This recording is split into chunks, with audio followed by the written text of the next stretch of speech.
Yo, yo, yo, yo, yo, what up, Mr. Z Nation, aka Savage Humber Jones Giraffe, coming at you with a reaction video.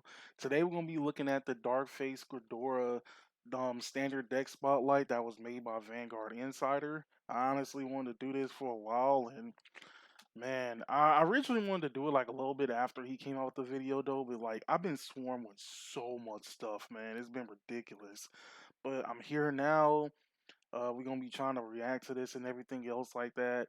Um, you already know. Subscribe to Vanguard Insider because he's honestly one of the very few Vanguard YouTubers that I actually like follow.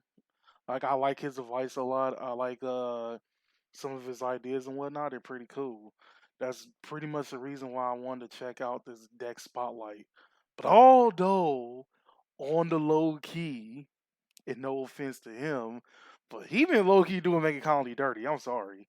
Like the reason why I say that is basically because like every time Megacolony gets support, it's always the last one to get the spotlight, which is weird. But I can't really blame him. I mean, to be honest, um, I don't know, man. It's funny, but I'm not really gonna hold it up to him. I mean, the way I see it now is save the best for last. But man, does like the timing? The timing is ridiculous. Sometimes I'm sorry, like it really is. He did the kind of sort of the same thing with the Great Nature stuff too, though. But we gonna see what like he's gonna come up with and everything else.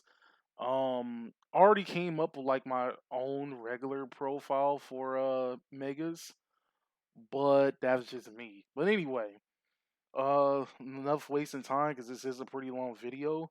Let's just get this started. Megacolony is the largest crime syndicate on planet Cray, which consists out of all kinds of powerful mutants. One would assume that this organization, comprising out of egotistical creatures, would fall apart, but this is prevented by one individual that goes by the name of the Queen. Megacolony is ruled by one person, and its throne belongs to only one lady named Darkface Gredora. Evil Governor Darkface Gredora returns to Standard, and she is what you would expect of a leader of a crime syndicate. She knows how to exploit. All right, let's pause this for a second. The strengths is negating enemy units, deck filtering, mostly attacks. Its weaknesses depends on the enemy units, needs grade threes and deck. Pretty accurate. That's actually pretty accurate, in my honest opinion. Yeah, very accurate. But anyway, let's get on with it.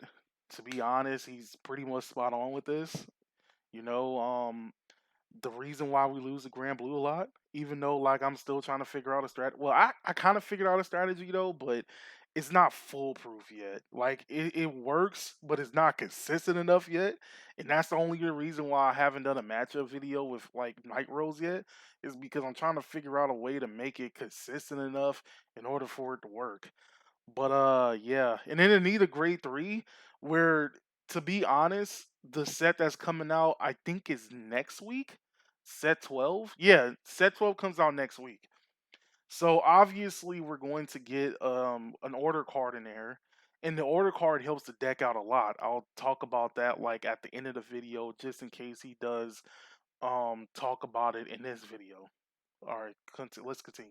The weaknesses of her foes and really manipulate it to her advantage. Her first ability allows her once per turn for the cost of a single counterblast to put 2 cradle markers on the enemy's units, rendering them effectively useless. Cradle markers force the opponent's units to lose their original power as well as their original abilities, but they also lose the ability to intercept as well as boosting. But on top of that, if the unit with a cradle marker is retired, then a Megacolony player that created that marker can search their deck for a specific card with the same grade as the unit that had the cradle marker on them. So this not only allows Gredora to render the opponent's units useless, but to also search her deck out for the perfect card to eliminate the opposition. But Gredora isn't only a defensive unit, she also can be very aggressive, as when she attacks she can unleash her full power, as she can retire one of her own rearguards to search the deck for up to 1 grade 3 and call to the rearguard circle.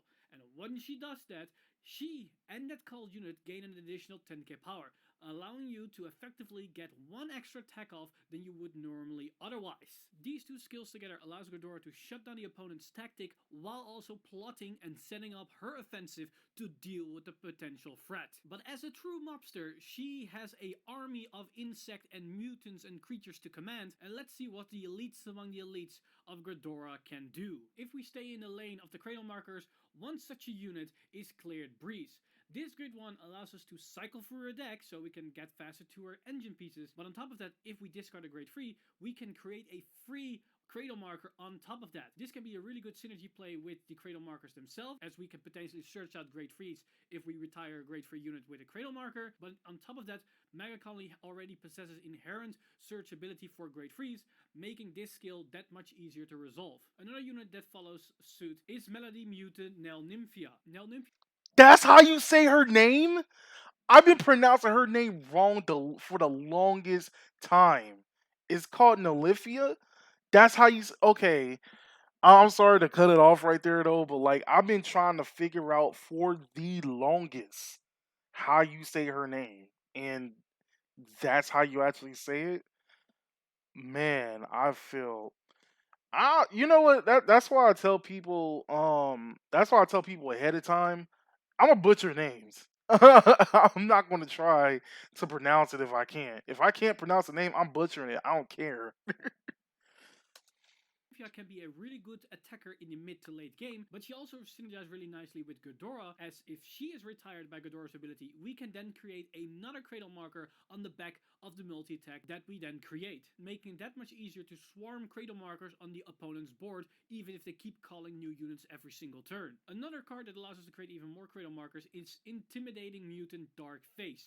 This grade 3 synergizes really nicely with Gredora, as thanks to its on-place effect, means that if we synergize this with Gredora's multi-attack ability, we can inherently create even more markers while we're attacking if we even combine this with the grade 2 Nell Nymphia. But on top of that, Darkface can also be used as a more aggressive tool, as it can forcefully retire our opponent's units that possesses cradle markers when it attacks. So if our opponent has a really nice unit with a cradle marker and we want to search out the specific cards with that grade, we don't have to wait on our opponent to call on top of that unit. So we can use Darkface to forcefully retire that unit and get that search off while also applying a lot of pressure with the added power on top of that. But of course, making cradle markers isn't the only thing that Gredora can do, as we also have some really powerful consistency engines as well as power plays. One such a card that fills both roles is this Spoiling Mutant Sticky Bolas. This card can help Play her in every version of Megacolony deck. You play machining, oh, play Sticky Bolus. You playing Gunnicolio,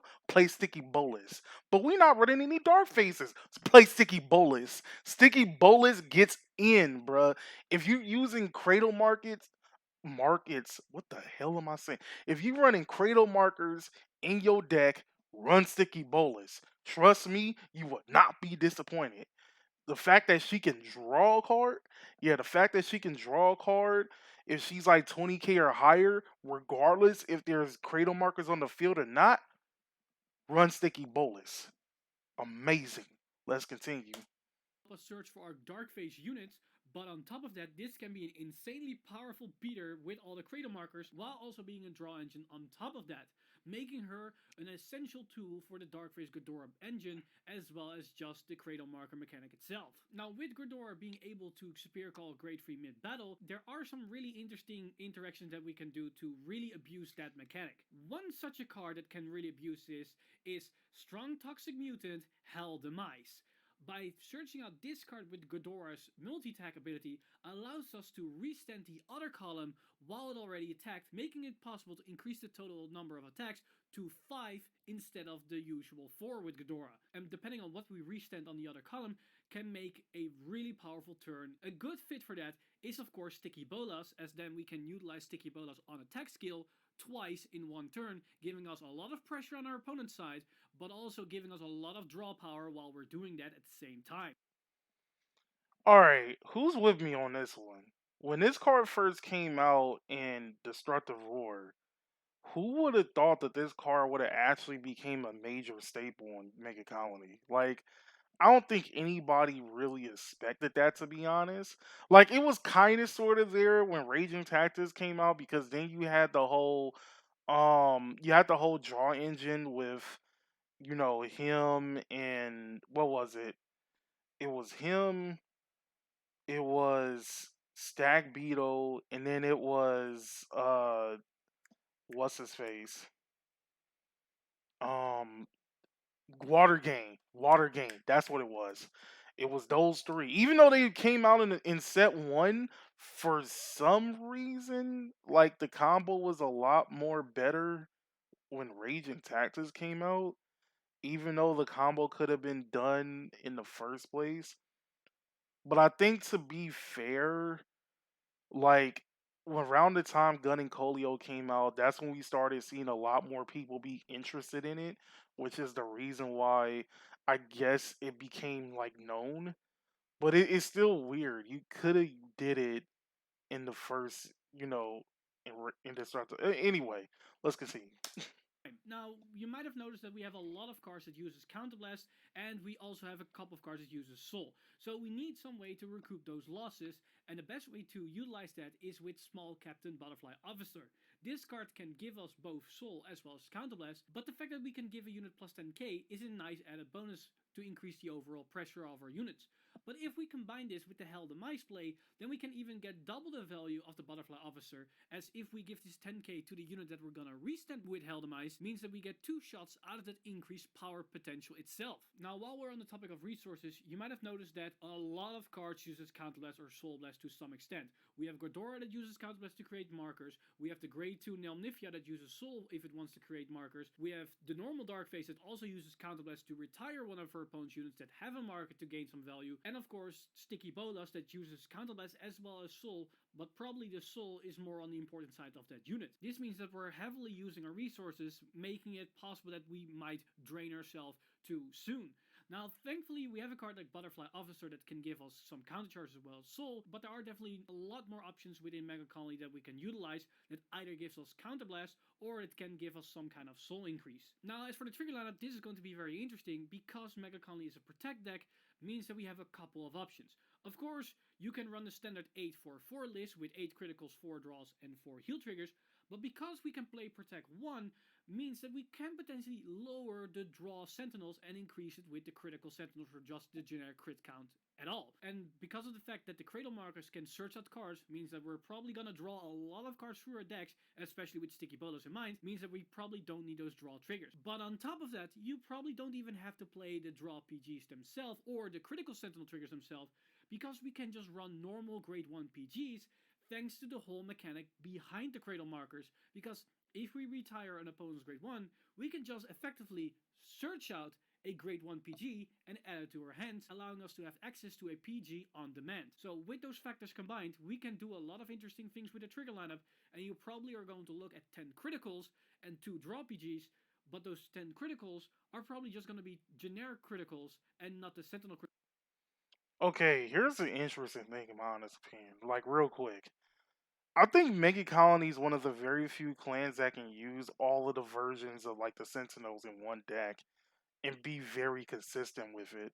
I don't think there's any other deck in the game that can use all three, the grade 1 Sentinel, the draw trigger Sentinel, and the critical Sentinel. Like I don't think there's any other clan in the game that can do it and be like very consistent with it. I think the closest one, in my honest opinion, probably have to be Grand Blue. Only because I do remember prior to the Night Roll support, like when it was just Kakaitis, they were actually running the grade 1 PGs and not running the draw trigger PGs. I'm still trying to figure out why all of a sudden like you're no longer running the grade 1s and now you're running the draw trigger ones, but that's just me. I'll get back to everybody when I figure that out. But anyway, let's continue. Criticals, as you're going to play 1 or 2 normal PGs in your grade 1 lineup. As for the markers themselves, it's pretty obvious we're going to play with Protect 1 as we need those extra PGs. It then also allows us to go for a lower PG count, but because we have restanding units and we have some grade 2s in the front row, we could play with Protect 2 to some extent to make those restanders a lot more threatening and give us a bit more resources. but you're probably gonna stick with Protect 1 in most of your games. Now, with those basics out of the way, let's tackle the first Gredora list, which utilizes the main core of all the Cradle Marker creators, as well as the cards that synergize with it. So as you can see here, we have the Who? Let's see what we got here. We got, all right, 4 Gredoras, 3 Darkface, 3 Heldemise. We got Sticky Bolus. All right, this is pretty interesting. We got we don't have what is it, Mantis yet in here, which is actually pretty interesting, but I guess that's because you already got like Dorcas in here, which is actually pretty cool. He's like the generic grade 3 searcher. Let's see. We're in about 10. Okay, I can see that. So like 2 of that. Okay, I can see what they're doing here. Um, let's see. Who? Okay, my only problem is Mespedo. I don't know how you say her name. The grade 1 right there. The only reason why personally me I don't run her at a full playset is because she's a hard once per turn. And yes, she's very useful, especially during the late game and whatnot. But at the same time, it's, I don't know. In my personal opinion, like 2 to 3 would be good. But like it's weird. Like Megacolony has an interesting grade 1 lineup, and it's kind of hard to get all the cards that you want in it. But this is still acceptable. I would actually like to test out running a playset of this. Like honestly, all the decks he's about to do on this, I would like to individually test them out to see, how it runs and stuff like that, because that would be a natural, pretty interesting experiment. whole basic core that we just discussed. We have Darkface Gredora as well as the normal Darkface. We have the Heldemise for the restand capabilities. But on top of that, we have the other cards that allows us to create even more Cradle Markers and Sticky Bolos for the inherent power plays and draw engine. But we see 3 new cards in the Grade 1 lineup, and one of those cards is Disturbance Mutant Morsi Rowo. And this Grade 1 has a similar skill Morsi Roro, that's how you say her name. I see. I'm already butchering names a lot. Anyway, let's continue. to the Dark Phase Grade 3 unit, as it allows us to retire one of our opponent's units with a Cradle Marker to actively get those searches off. But as an added bonus on top of this card, we do not only get the search of the Cradle Marker, but we also get another card from the deck with the same grade and immediately call to the field. So this card allows us to double the value of your typical Cradle Marker. But the more interesting play for this card is when we are looking at grade 1s. As explained earlier, you're probably going to run grade 1 PGs, but you also have really good grade 1s in the likes of Clear Breeze or Small Captain Butterfly Officer. So what you can do is retire an opponent's grade 1, search out a Butterfly Officer, call it to the field, and then search out the PG with the Cradle Mark effect and add it to hand. And then we can of course immediately resolve the Butterfly Officer skill to rest itself and give another unit plus 10k and already set up for a counter charge and a soul charge at the end of your turn. Now the other new card that we have is the new Grade 3 Searcher, New Face Mutant Little Dorcas, and this is just a generic Grade 3 Searcher that allows us to fetch our Darkface Gredora as well as Darkface, but you probably don't want to search at your Heldemise as you want to keep those cards in your deck as they are primarily targets for Darkface Gredora. And finally, the last new card that we have is of course the Grade 1 PG that synergizes with more Roa as well as just the Cradle Marker mechanic in general. So the overall strategy of this deck is to bog down your opponent's field by putting Cradle Markers on every single unit they possesses. And you can do that with the help of Darkface Gredora, the normal Darkface, Nelnifia, as well as Cleared Breeze. But that's just one part of it, as that's just putting a stop to your opponent's plan. Now what you want to do as a second part to that is put up the pressure against your opponent with strong, powerful attackers. Good option for that is, of course, the normal Darkface or Sticky Bolos. Darkface allows us to create a potential powerful unit that can also forcefully retire one of our opponent's rearguards with a Cradle Marker, giving us even more value over time. But another option is Sticky Bolas if our opponent has a quite sizable field with markers, as that also allows us to get some more generic draws into our hand. And then once our Vanguard attacks with Darkface Gredora, we want the superior called Heldemise, which allows us to restand the Darkface or the Sticky Bolas that's on the other side of the column. Now, as explained earlier, we can use Small Captain Butterfly Officer to give one of our units an additional 10k, and we ideally want to give that to a card like Darkface that's going to be restood by our Hell Demise, giving us double the value off of that 10k power buff. Also, don't be afraid to be aggressive in the early game by calling down cards like Nymphia on your grade 2 turn, because if you swarm the board early on, that probably forces your opponent to retaliate in some kind of way, forcing them to call units to the field if they want to apply some extra pressure. And if they do that, they fall straight into your trap the moment that you ride into your grade 3, as that's the moment when you really can ramp up the cradle marker creation. And if you went second and your opponent is already applying pressure while calling units to the field, you can utilize Clear Breeze together with Lady Dorcas to actually create markers on your first turn or second turn, as you can use Little Dorcas to search out the grade 3 in your top deck, then add it to hand, and then discard something else. Then you can use Clear Breeze and discard that particular grade 3 to create the cradle marker on the early stages of the game. Now, if you want some extra draws, then you can also utilize a Mercy Roll that early on to retire that unit to get even more calls and more draws, but I would probably refrain from doing that early on, as you probably get better targets and better options the later you go into the game. Now that you've quite an understanding of how a Darkface Gredora deck might look like and what the options are, let's take a look at a deck that's even more tankier and more defensive, and that really plays on the long game than win over with 5 attacks every single turn. So once again, we have the... Woo! This dude put Brony Jerk in there. That's big brain. That's big brain. Bruh. Brony jerking it. Oh, that's a dick move. Oh, you kind of like wait. You kind of low key don't really have that many grade 3s to work with though. If you do that though, ugh. Like I understand like the concept of this, but hey, I'm a low key have to try out Brony jerk in one of my builds. I'm not gonna lie. Like that's spicy as hell. Like man, yeah, that's spicy as hell. I would love to try that. Let's see. Let's see what he does. Wait, why did this mute? Fatal Let's go. mechanic itself, but we lose the more offensive cards like Hell Demise, as well as more Zero, as we're mainly focusing on a more long-term game plan. And to facilitate that, we need a bit more resources, and a card that helps us with that is the new grade 2 in this list, Bloody Hercules. This card has the on-hit pressure that allows us to create even more counter charge, as well as giving a little bit more power to the field. Now, thanks to this additional counter charge in the deck, we can use Darkface Gredora ability to create more cradle markers more often than usual. And you might think that this skill as an on-hit isn't really that great, but thanks to the inherent nature of the cradle markers themselves and the fact that this is an on-hit for any unit, we can use this as a rearguard attacker and just ram into the rearguards, which are at that time 0 power, making it harder to guard against this attack. And if we retire those units, then we also get the additional inherent surge of those cradle markers themselves. So not only do we get the counter charge and we give even more power to the field, we also make a plus out of it by gaining another surge into our deck. Very ballsy. Very ballsy. Um, actually pretty decent. I like that. I'm not gonna lie. I actually like that. I don't know if I really want to sacrifice to try it out.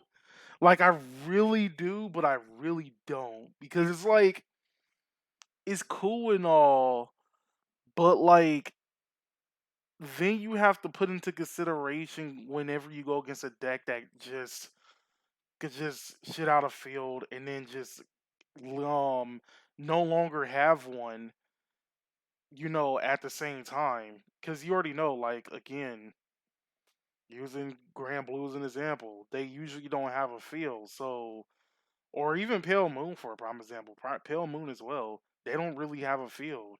So how you gonna do all this if they don't have a field? That's my only concern. They don't have a field. How am I supposed to play like that? Or how am I supposed to use Bloody Hercules to the full extent? With that in mind. That's what I should be actually saying. But at the same time, it is something that looks like it'll be fun to try out. I will admit that's spicy. That's hella spicy.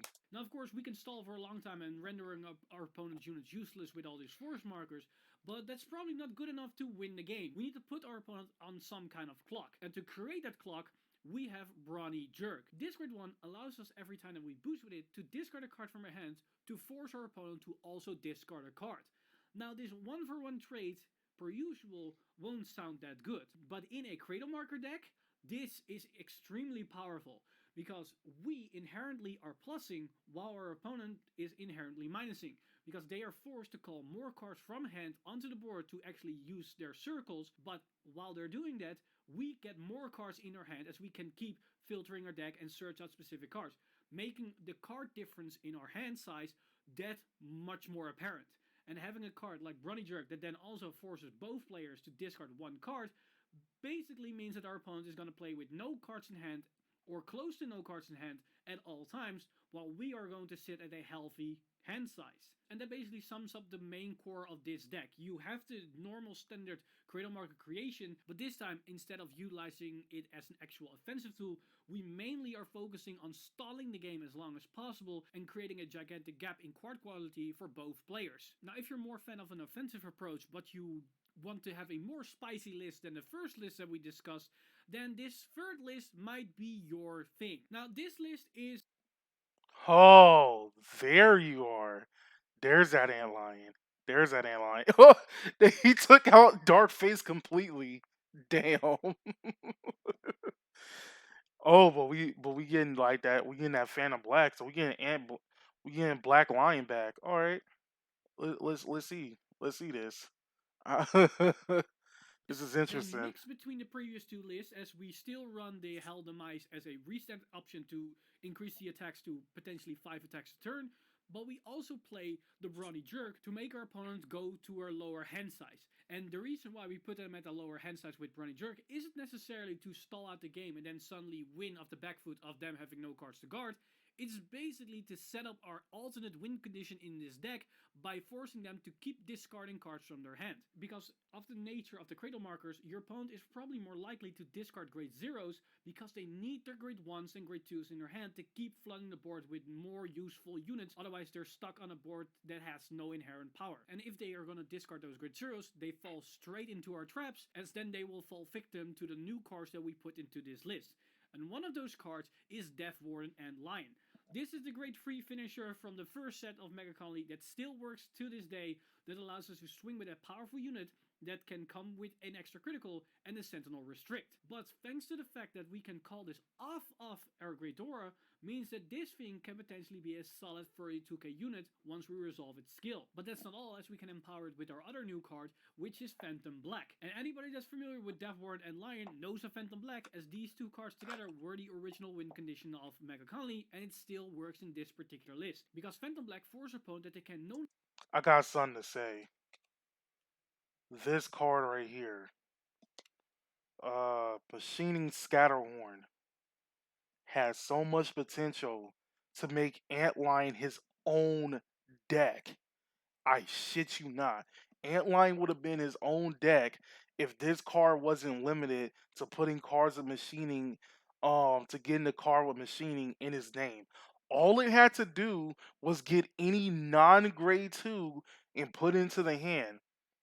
And then you would have put a grade 3 from your hand into the soul, and then on your first grade 3 turn, use Ant Lion, and you can use his skill, which would have made him a lot faster. But nah, Bushiroad wanted to be like, you gotta put a card with machine in his name before you can put something into the soul.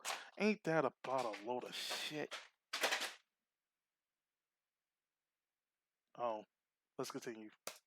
longer guard with normal units, meaning they can only guard with triggers. And because Endline forces your opponent that they cannot longer guard with sentinels, means that their only solution are normal triggers themselves. Now, the idea of this deck is that you play the typical Gredora strategy, where you create markers, put your opponent in an awkward position, and utilize Hell Demise to keep swinging with 5 attacks to lower their hand size in some capacity. And you can use Runny Jerk to accelerate that to an unprecedented level. But to support the Death Warrant and Lion combo, we have Small Captain Butterfly Officer, which allows us to put potential rearguard grade 3s into the soul for them to be soul blasted by Endline without having the need to rewrite our Gredora if we aren't able to do that. And the main idea to utilize Endline is to superior call it off of a Gredora while we're multi-attacking, which allows it to come out of nowhere while our opponent has no idea what's going to happen. And because it's probably a surprise, means that your opponent is probably discarding and wasting as many triggers as possible with cards like Brawny Jerk or just our onslaught of attacks beforehand. And if we Superior Call Endline by a Gredora and we then are able to boost it by a Phantom Black, then we can swing with a potential 46k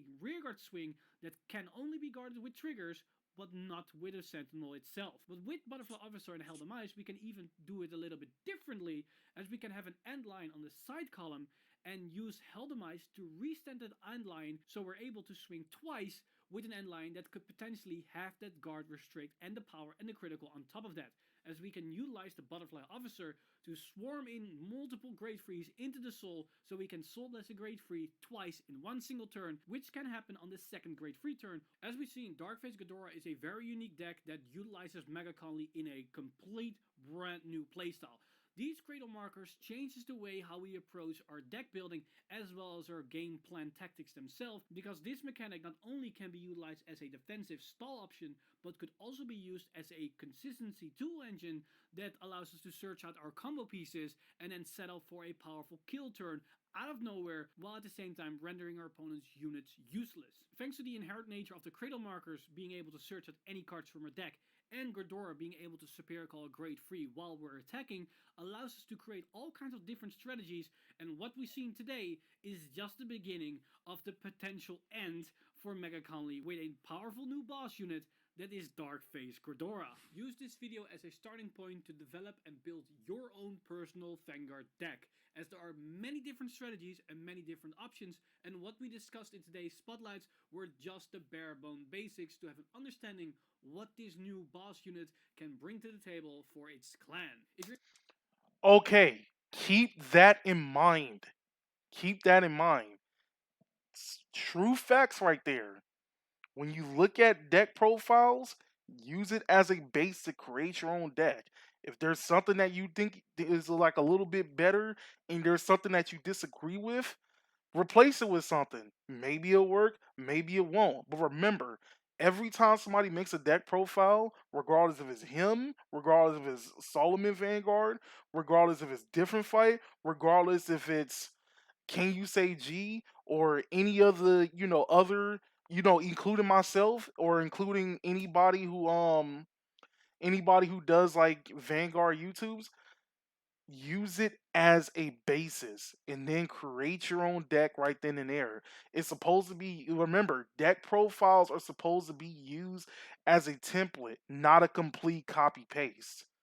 It's all like you copy, it's like if you really want to, you copy paste it first, you test it out, and then you try to like do a bunch of stuff here and there. But like, let's be real, that's basically how most deck lists are supposed to be. They're supposed to be like a template and whatnot. I definitely want everybody to keep all that in mind. But I like the video. It was very interesting. I would love to try those three particular builds. To see which one of those three builds I like the most.